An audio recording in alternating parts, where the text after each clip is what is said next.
ಸಂಪತ್ತು ಮತ್ತು ಸಂತಾನ ಭಾಗ್ಯಕ್ಕಾಗಿ ಕೃಷ್ಣ ಜನ್ಮಾಷ್ಟಮಿಯಂದು ಈ ಕಾರ್ಯಗಳನ್ನು ಮಾಡಿ. ಈ ವಿಡಿಯೋನ ಅದಕ್ಕೆ ಮುಂಚೆ ಲೈಕ್ ಮಾಡಿ, ಹಾಗೆ ನನ್ನ ಚಾನಲ್ನ ಸಬ್ಸ್ಕ್ರೈಬ್ ಮಾಡ್ಕೊಳ್ಳಿ.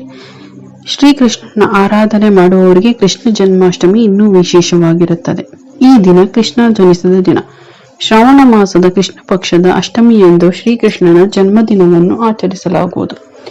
ಈ ದಿನ ಶ್ರೀಕೃಷ್ಣನ ಮೂರ್ತಿಯನ್ನು ಅಲಂಕರಿಸಿ ವಿಶೇಷ ಪೂಜೆಯನ್ನು ಮಾಡಲಾಗುವುದು. ಶ್ರೀಕೃಷ್ಣ ದೇವಾಲಯಗಳಿಗೆ ಭೇಟಿ ನೀಡಿ ಪೂಜೆಯನ್ನು ಸಲ್ಲಿಸಲಾಗುವುದು. ಜನ್ಮಾಷ್ಟಮಿಯಂದು ಕೆಲವು ಪರಿಹಾರ ಮಾಡಿದರೆ ಒಳ್ಳೆಯದು ಎಂದು ಹೇಳಲಾಗುತ್ತದೆ. ಅದರ ಬಗ್ಗೆ ನೋಡುವುದಾದರೆ, ದೇವರಿಗೆ ನೈವೇದ್ಯ ಅರ್ಪಿಸುವಾಗ ಅದರಲ್ಲಿ ತುಳಸಿಯನ್ನು ಹಾಕಲು ಮರೆಯದಿರಿ. ಪಾಯಸಕ್ಕೆ ತುಳಸಿ ಹಾಕಿ ಅರ್ಪಿಸುವುದರಿಂದ ಆರ್ಥಿಕ ಸ್ಥಿತಿ ಮತ್ತಷ್ಟು ಉತ್ತಮವಾಗುವುದು. ಜನ್ಮಾಷ್ಟಮಿಯಂದು ಕೃಷ್ಣನಿಗೆ ಕೇಸರಿ ಮಿಶ್ರಿತ ಹಾಲಿನೊಂದಿಗೆ ಅಭಿಷೇಕ ಮಾಡಿ ಈ ಪರಿಹಾರವನ್ನು ಮಾಡುವುದರಿಂದ ಶ್ರೀಕೃಷ್ಣನ ಜೊತೆಗೆ ಸಂಪತ್ತಿನ ಅಧಿದೇವತೆಯಾದ ಲಕ್ಷ್ಮಿಯ ಆಶೀರ್ವಾದವು ಸಿಗಲಿದೆ. ಕೃಷ್ಣ ಜನ್ಮಾಷ್ಟಮಿಯ ದಿನದಂದು ಕೃಷ್ಣನಿಗೆ ಬೆಳ್ಳಿಯ ಕೊಡಲು ಅರ್ಪಿಸಿ. ಹೀಗೆ ಮಾಡುವುದರಿಂದ ಎಲ್ಲಾ ಕೆಲಸದಲ್ಲೂ ಯಶಸ್ಸು ಸಿಗುತ್ತದೆ ಎಂಬ ನಂಬಿಕೆ ಇದೆ. ಅಲ್ಲದೆ ಕುಟುಂಬ ಸದಸ್ಯರ ನಡುವೆ ಭಿನ್ನಾಭಿಪ್ರಾಯ ಮುಂದುವರಿದರೆ ಅದು ಸಹ ಕೊನೆಯಾಗುವುದು. ಶತ್ರುವಿನಿಂದ ನಿಮ್ಮನ್ನು ರಕ್ಷಿಸಿಕೊಳ್ಳಲು ಜನ್ಮಾಷ್ಟಮಿಯ ದಿನದಂದು ಕ್ಲೀಂ ಕೃಷ್ಣಾಯ ವಾಸುದೇವಾಯ ಹರಿ ಪರಮಾತ್ಮನೆ ಪ್ರಣಾತ್ ಕ್ಲೇಶಶಾಯ ಗೋವಿಂದಾಯ ನಮೋ ನಮಃ ಎಂಬ ಮಂತ್ರ ಪಠಿಸಿ.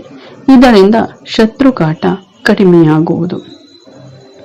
ಶ್ರೀಕೃಷ್ಣನನ್ನು ಪೀತಾಂಬರಧಾರಿ ಎಂದೂ ಕರೆಯುತ್ತಾರೆ.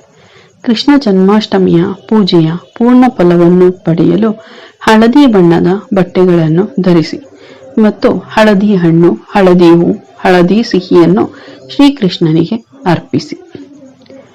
ಕೃಷ್ಣ ಜನ್ಮಾಷ್ಟಮಿಯ ದಿನದಂದು ಓಂ ಕ್ಲೀಂ ಕೃಷ್ಣಾಯ ವಾಸುದೇವಾಯ ಹರಿಹಿ ಪರಮಾತ್ಮನೆ ಪ್ರಣಾತ್ ಕ್ಲೇಶನಾಯ ಗೋವಿಂದಾಯ ನಮೋ ನಮಃ ಕ್ಲೀನ ಕೃಷ್ಣಾಯ ಗೋವಿಂದಾಯ ಗೋಪೀಜನ ವಲ್ಲಭಾಯ ಸ್ವಾಹ ಎಂಬ ಮಂತ್ರವನ್ನು ಜಪಿಸಿದರೆ ವೈವಾಹಿಕ ಸಂಬಂಧ ಚೆನ್ನಾಗಿರಲಿದೆ.